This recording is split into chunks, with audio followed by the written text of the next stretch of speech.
আসসালামু আলাইকুম, সবাইকে শুভেচ্ছা জানাচ্ছি। মাসুম মাহবুব সৌদি আরব থেকে আমার এক ভাই প্রশ্ন করেছেন, মাসুম ভাই আপনি কেমন আছেন? আমি সৌদি আরব থেকে সবসময় আপনার নিউজগুলো গুরুত্ব দিয়ে দেখার চেষ্টা করি।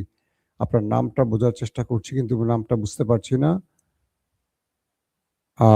আপনার নামটা লিখেন নাই ভালো করে। কুড়িগ্রামের রৌমারী থেকে দেখছেন এক ভাই। ইন্ডিয়া ওয়েস্ট বেঙ্গল থেকে দেখছেন। ওকে, প্রিয় দর্শক, চট্টগ্রাম পটিয়া থেকে দেখছেন, কুড়িগ্রামের আরো কয়েকটি জায়গা, হাবিব নড়াইল থেকে, নলিতা বাড়ি থেকে, জি চট্টগ্রামের পরে কিশোরগঞ্জ, সৌদি আরব, রোমানিয়া। দর্শক, আজকের বেশ কিছু গুরুত্বপূর্ণ খবর আছে। এর মধ্যে প্রধান যে গুরুত্বপূর্ণ খবর সেটি হলো আমেরিকাতে ট্রাম্পের বিরুদ্ধে এবং ইসরায়েলের নেতানিয়াহুর বিরুদ্ধে লাখো মানুষ রাজপথে নেমে গেছে। এটাকে আমরা কোটি মানুষ বলতে পারি। কেবল এই যুদ্ধের জন্য এই দুজন মহা চাপে না, এবার নিজের দেশের মধ্যে তাদের পদত্যাগের দাবি উঠে গেছে। কিভাবে সামলাবেন? অন্যদিকে ইরানকে ঘায়েল করতে গিয়ে দুর্দান্ত যে চালগুলো দিয়েছিল এই দেশ দুটো, সেগুলোকে ভেস্তে দিয়ে ইরান তাদের উপর নতুন চাপ সৃষ্টি করে খেলার কন্ট্রোল তার হাতে নিয়ে নিচ্ছে। পাশাপাশি ইয়েমেন দ্বিতীয় দফা আবারও নেতাকাকুর বাড়িতে হিট করেছে। পাশাপাশি হিজবুল্লাহর খেলা তো চলছেই। আপনাদের এই যুদ্ধের আজকে প্রায় 28-29 দিনে একটা প্রশ্ন তৈরি হতে পারে, এই যুদ্ধে ইরানের কি লাভটা অর্জিত হয়েছে। সংক্ষিপ্ত কয়েকটা আজকে জানাবো এই লাইভের ভেতরে আপনাদের। দর্শক যারা শুনতে এবং দেখতে পাচ্ছেন আমাকে একটু কমেন্ট করে জানাবেন। ওকে, আমি আপনাদের কমেন্ট দেখতে পাচ্ছি। জাকির বরগুনা, ফারুক বগুড়া, হ্যাঁ বরগুনা বগুড়া পাশাপাশি নাকি? ওকে দর্শক, ট্রাম্পের বিরুদ্ধে আমেরিকাতে নো কিংস মুভমেন্ট চলছে। আমি এটা আপনাদের গত প্রায় 4-5 দিন ধরে বলছি যে আমেরিকার ইতিহাসে সবচেয়ে বৃহৎ একটা মুভমেন্ট হতে যাচ্ছে। এটার প্রথম ছিল প্রায় 2 million, 3 million, 4 million, 7 million people. এবার এটি চলে এসছে 9 মিলিয়ন পিপল, প্রায় 1 কোটি। তো কালকে পুরো মার্কিন যুক্তরাষ্ট্রের প্রায় 3,500 শহরে, প্রায় বলছে এই কারণে 3,000 ক্রস করছে, তো প্রায় 3,500, শুনছেন তো, 300 না, 3,500 শহরে আমেরিকার এই বিক্ষোভটি হয়েছে ট্রাম্পের বিরুদ্ধে, নো কিংস। এবং মার্কিন যুক্তরাষ্ট্রের অ্যাটর্নি জেনারেল তিনি নিজে প্রকাশ্যে মাঠে নেমে কথা বলেছেন এই দেশটি গণতান্ত্রিক উপায়ে জনগণের সিদ্ধান্তের উপর ভিত্তি করে চলে। এই দেশে কোনো একক ব্যক্তি তার নিজের ইচ্ছে মতো চলতে পারে না। তিনি বলছেন দেশের দ্রব্যমূল্যের ঊর্ধ্বগতি, অভিবাসী আইন এবং ইরান যুদ্ধ যে নীতিগুলো চলছে এগুলো মার্কিন নীতি নয়, মার্কিন জনগণের নীতি নয়, এগুলো ট্রাম্পের রাজা হবার খায়েশ থেকে তৈরি হয়েছে। এই জন্য নো কিংস মুভমেন্ট। কেবল মার্কিন যুক্তরাষ্ট্রের ভেতরে নয়, এটি পুরো ইউরোপ জুড়ে হয়েছে আমেরিকার বিরুদ্ধে বা ট্রাম্পের বিরুদ্ধে বিক্ষোভ।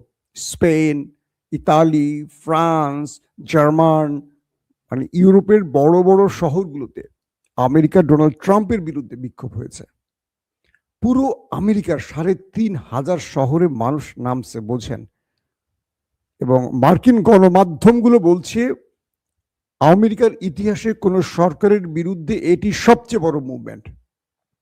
তাহলে ট্রাম্প তার জনপ্রিয়তার কোন লেভেলে আছে আমরা মোটামুটি বুঝতে পারছি। ট্রাম্প ইরানে হামলা করে তিনি ভুল করলেন না তিনি সঠিক পথে আছেন, আশা করি তিনি এই মুভমেন্টের পর বুঝতে পারছেন। ট্রাম্পকে প্রশ্ন করা হয়েছিল, আপনি এই লড়াইতে বা এই যুদ্ধটা যে শুরু করেছেন আপনি কি নিজেকে সফল মনে করছেন? তিনি বলছেন হ্যাঁ আমি সফল, আমার লক্ষ্য অর্জিত হয়েছে। এবং তার যে ভাইস প্রেসিডেন্ট জেডি ভেন্স তিনিও গণমাধ্যমকে বলছেন যে ট্রাম্প দ্রুত যুদ্ধ বন্ধ করবে কারণ তার লক্ষ্য অর্জিত হয়ে গেছে। এখন আমরা লক্ষ্যগুলো খুঁজি কি কি? ইরানের রেজিম চেঞ্জ সম্ভব হয়নি, ইরানে খার্গ আইল্যান্ড দখল সম্ভব হয়নি, ইরানের কোনো ভূমি দখল সম্ভব হয়নি, ইরানের নিউক্লিয়ার প্রজেক্ট বা ইরানের যে প্রজেক্টগুলো চলমান এগুলো বন্ধ সম্ভব হয়নি।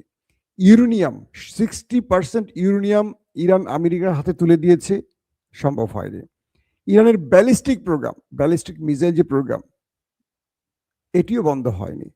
আমেরিকা যে অনুরোধ করেছিল 1000 কিলোমিটারের নিচে ব্যালিস্টিকের মানে রেঞ্জ কমানো, সম্ভব হয়নি। তাহলে লক্ষ্য অর্জিত হয়েছে কোনটা? আলী খামেনির হত্যা। মার্কিন গণমাধ্যমগুলো বলছে ট্রাম্প এবং নেতানিয়াহুর ভুলটি হলো তারা খামেনিকে হত্যা করে ভুল করেছেন, কারণ খামেনি বেঁচে থাকলে এই যুদ্ধটা এতদিন বিরতিতে চলে যেত। তিনি সহনশীল, ধৈর্যশীল, নরম স্বভাবের মানুষ ছিলেন। হ্যাঁ, তিনি একটা সময় লড়াকু নেতা ছিলেন, কিন্তু তিনি ইরানের বা জনগণের ভবিষ্যৎ চিন্তা করে, বা একটা রাষ্ট্র যেভাবে সভ্যতার বা একটা রাষ্ট্র যেভাবে তৈরি হয়েছে, ইরান তো দীর্ঘদিন নিজের ভূমিতে খুব বেশি আক্রমণ শিকার হয়নি ইরাক ইরান যুদ্ধের পর। যেভাবে সাজিয়েছেন, তিনি চেয়েছেন দেশটা ধ্বংস না হোক, তার আরো প্রস্তুতির ব্যাপার ছিল। কিন্তু এখন যারা রেজিমটা আছে, আলী খামেনি বা আইআরজিসি যারা কন্ট্রোল করছে ইরানকে, তারা কট্টরপন্থার লোক এবং তারা প্রতিশোধ স্পৃহা নিয়ে কাজ করছে, কারণ তাদের সর্বোচ্চ নেতাকে মেরে দেয়া হয়েছে। তো খামেনির জায়গাটা আর এখনকার যারা আছেন তাদের জায়গাটা এক না। আমেরিকার গণমাধ্যম বা আমেরিকার যারা বিশ্লেষক, তারা বলছেন ট্রাম্প নেতানিয়াহুর জন্য টেনশন হলো এটাই যে খামেনিকে আলোচনায় বসানো যাবে, মুস্তফাকে বসানো যাবে না, কারণ মুস্তফা এগুলোকে তোয়াক্কা করে না। সে লড়াইয়ের মাধ্যমে রেজাল্ট খুঁজতে চাচ্ছে এবং সেখানে সে সফল। পাশাপাশি চীন এবং রাশিয়ার মতো দুটো পাওয়ারফুল রাষ্ট্র ইরানকে সব রকম সহযোগিতা করায় ইরান এই যুদ্ধে তার একটা বিশাল সাপোর্ট পাচ্ছে দুটো পরাশক্তিকে ট্যাকেল করার। তো আমেরিকাতে যখন এই নো কিংস মুভমেন্ট চলছে, তখন মোটামুটি ট্রাম্পের গলা শুকিয়ে গেছে, কারণ তিনি চেয়েছিলেন ইরানের রেজিম চেঞ্জ ঘটাতে। ইরানে তার বিরুদ্ধে, মানে বর্তমান যে সরকার, খামেনি সরকার, তার বিরুদ্ধে লাখো মানুষকে রাজপথে নামাবার চেষ্টা করেছিল কে? আমেরিকা এবং ইসরায়েল, ট্রাম্প এবং নেতানিয়াহু। এখন আমেরিকাতে নেমে গেছে জনগণ। আল্লাহর পরিকল্পনা কি দেখেন, এখন আমেরিকাতে তার ইতিহাসের সবচেয়ে বৃহৎ মুভমেন্ট চলছে, বিক্ষোভ চলছে ট্রাম্পের বিরুদ্ধে। শুধু আমেরিকাতে নয়, এটি চলে গেছে নেতানিয়াহুর ঘরে। আসে নেতানিয়াহু একটা ঘরের ভিডিও আপনাদের দেখায় নিয়ে আসি কি চলছে।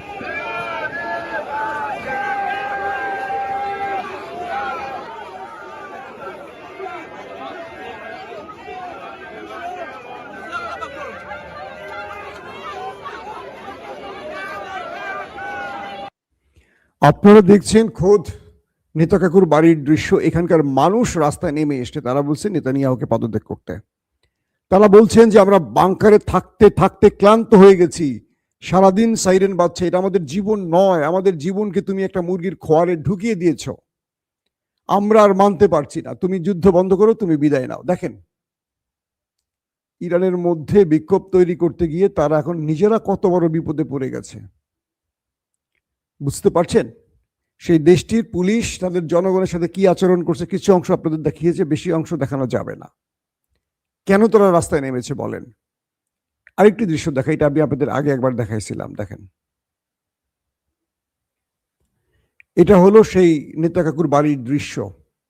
ইরান মিসাইল মেরে দেশটাকে ধোলাইখাল বানায় ফেলছে, পুরো দৃশ্য দেখেন, ধ্বংস করে ফেলছে। এই দৃশ্যগুলো হয়তো গণমাধ্যমে আসছে না, কিছু কিছু ফুটেজ বেরিয়ে আসছে, সেগুলো আপনারা দেখতে পাচ্ছি।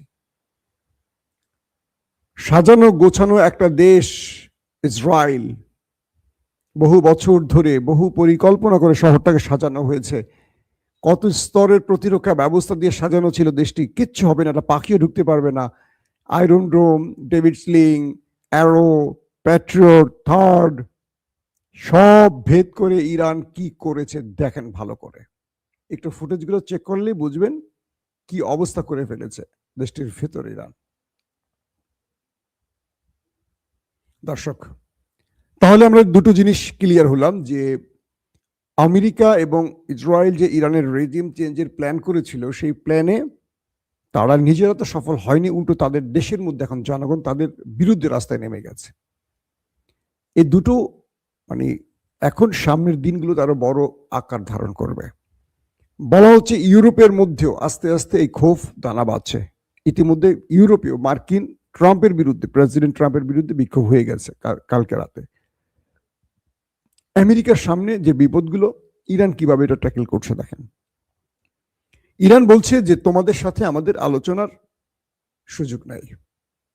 আমরা আমাদের মধ্যস্থতাকারী যারা তুমি পাঠিয়েছো, পাকিস্তান, তুরস্ক, তাদেরকে বলে দিয়েছি আমরা যে শর্তগুলো দিয়েছি এই শর্তগুলো মানলেই কেবল যুদ্ধ বন্ধ হবে। তোমার কোনো শর্ত মানতে আমি রাজি না। কখন ইরান এই কথাটি বলতে পারে? যখন ইরান ড্রাইভিং সিটে থাকে, বিজয়ের মুডে থাকে। নাম্বার ওয়ান, ইরানের প্রেসিডেন্ট তুরস্কের সাথে একাধিকবার কথা বলেছে।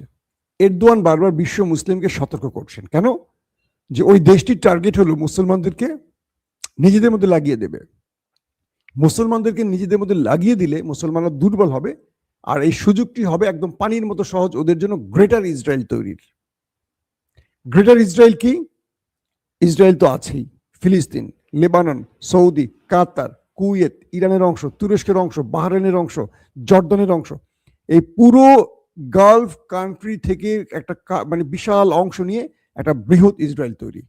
তাহলে আমি যে দেশগুলোর নাম বলছি প্রত্যেকটা দেশের ভূমি কিন্তু ইসরায়েলের টার্গেট। তার মানে এই জর্দান, বাহরাইন এরা ইসরায়েলকে সহযোগিতা করছে এই যুদ্ধে, কিন্তু এরা সবাই গ্রেটার ইসরায়েলের আওতায় আছে। বোঝেন মুসলমানরা কোন ঘুমের মধ্যে আছে। তো এরদোয়ান বলেছিলেন যে মানে তিনি বারবার মুসলিম বিশ্বের সাথে কথা বলছেন, যোগাযোগ করছেন। তার পররাষ্ট্রমন্ত্রীকে পাকিস্তানের ইসলামাবাদে পাঠিয়েছেন, মিশর, তারপর তুরস্কের পররাষ্ট্রমন্ত্রী, তারা ইসলামাবাদে বসছেন যুদ্ধ বন্ধে, কারণ এই যুদ্ধটা যদি মুসলমানদের মধ্যে না লাগে। এরদোয়ান সাফ করে বলছেন যে আপনারা প্রত্যেকে বুঝতেছেন এই যুদ্ধটা কারা লাগাচ্ছে, কেন, কোন উদ্দেশ্যে। খবরদার, আমি আপনাদেরকে সতর্ক করতেছি, বারবার সতর্ক করতেছি, কেউ নিজেরা নিজেদের সাথে যুদ্ধে জড়াবেন না। কেউ জড়াবেন না, পারলে গোপনে পারেন ইরানকে সহযোগিতা করেন। আরবের সাথে কথা বলেছেন, দুবাইয়ের মানে আরব আমিরাতের সাথে কথা বলেছেন, কাতার, কুয়েতের সাথে কথা বলেছেন। কে? রজব তাইয়্যিব এরদোয়ান। আজকের স্টেটমেন্ট শোনেন। প্রথম, ওমান বলেছিল তারা ইরানের সাথে লড়াইতে যাবে না। এরপর কাতার, তারা তাদের হাই অফিসিয়ালের মাধ্যমে জানিয়েছে তারা ইরানের বিরুদ্ধে যুদ্ধে যাবে না। তারা বলেছে যে কাতার, ইরান আমাদের শত বছরের বন্ধু, আমাদের প্রতিবেশী, আমরা একসাথে এক পাশাপাশি থাকি, কখনো ইরান আমাদের জন্য হুমকি নয়, কখনো আমাদের উপর ইরান হামলা করেনি, করবেও না। কিন্তু এখন যেটি হচ্ছে একটি ভুল বুঝাবুঝির কারণে হচ্ছে। তো আমরা ইরানের উদ্দেশ্যে আমাদের বার্তা হলো আমরা তাদেরকে বন্ধু হিসেবে পেতে চাই। তার মানে কি, ইরান বুঝে গেছে কাতার তাদের সাথে লড়াই করবে না, তারা বন্ধুত্বের অফার করেছে, তারা আমেরিকার ভয়ে হয়তো কিছু বলতে পারছে না। এরপর সৌদি আরব স্টেটমেন্ট দিয়েছে নতুন করে, শোনেন আজকের ব্রেকিং খবর।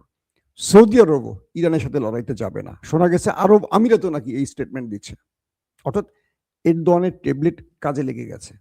এরদোয়ান বলছে যে তোমরা যারা আজকে ইরানের সাথে লড়বে মনে রেখো তারা শেষ হয়ে যাবে, কারণ ইরান শেষ হওয়ার আগে তাকে শেষ করে যাবে।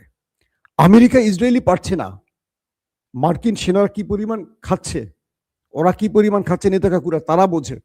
তুমি যদি এখন ইরানের সাথে লাগো, তুমি ইরানের ঘরের কাছে, ইরান তো টার্গেট করে তোমার রাজ পরিবারই আগে খেয়ে ফেলাবে। তোমার রেজিম চেঞ্জ করা তো ইরানের জন্য কয়েক সেকেন্ডের মামলা। বিশাল বিশাল তোমরা যে প্রাসাদ বানিয়ে রেখেছো রাজ পরিবারের, ইরান তো শুধু সিরিজ কয়েকটা মিসাইল মারলে সব মাটির সাথে মিশে যাবা।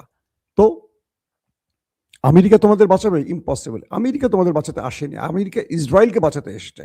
কে বলছে? এরদোয়ান। এখন বিষয়টা কি দাঁড়িয়েছে?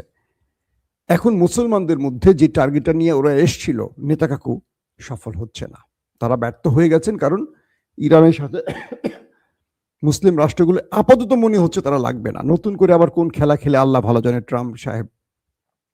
সৌদি আরব যতটুকুই সামনে গেছে আবারও পিছিয়ে চলে আসছে, কারণ তারা বুঝতে পারছে তাদের মূল শত্রু কে হতে পারে। কিন্তু আমেরিকা যেহেতু তার ঘরে বসে আছে, বা আমেরিকা যেহেতু তার যান কবজ করার ক্ষমতা রাখে, তার তো মূল, আমাদের হলো যান কবজ করে আজরায়েল, আর এই গালফ কান্ট্রির জন্য হলো আমেরিকা মূল সব, তাদের বাপ মা আজরায়েল সব তারা, কারণ তাদের জীবনটা আমেরিকার হাতে দিয়ে রাখছে। তো আমেরিকা এখন কি করতেছে তারা বুঝতে পারতেছে। আরব বুঝতেছে যে মূলত আরবে মানে ঘাঁটি করে আমেরিকা আরবকে বাঁচাতে আসেনি, এসে ইসরায়েলকে রক্ষা করতে ইরানের হাত থেকে, এবং তাই করছে, আরবকে বাঁচাচ্ছে। ইরান যে মিসাইল মারছে আরব কান্ট্রিগুলোতে, কয়টা ইন্টারসেপ্ট করতে পারছে, বরং আমেরিকা তার নিজের ইন্টারসেপ্টরি মেশিন উড়ে গেছে, তার রাডার সিস্টেম উড়ে গেছে, তার প্যাট্রিয়ট থার্ডই উড়ে গেছে ইরানের অ্যাটাকে।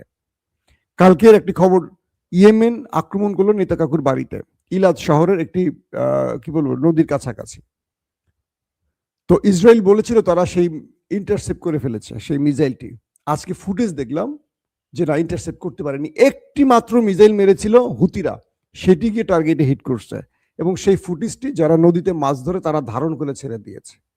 তার মানে কি, একটা মিসাইল ঠেকাবার মতো অবস্থায় নেই দখলদার দেশটি।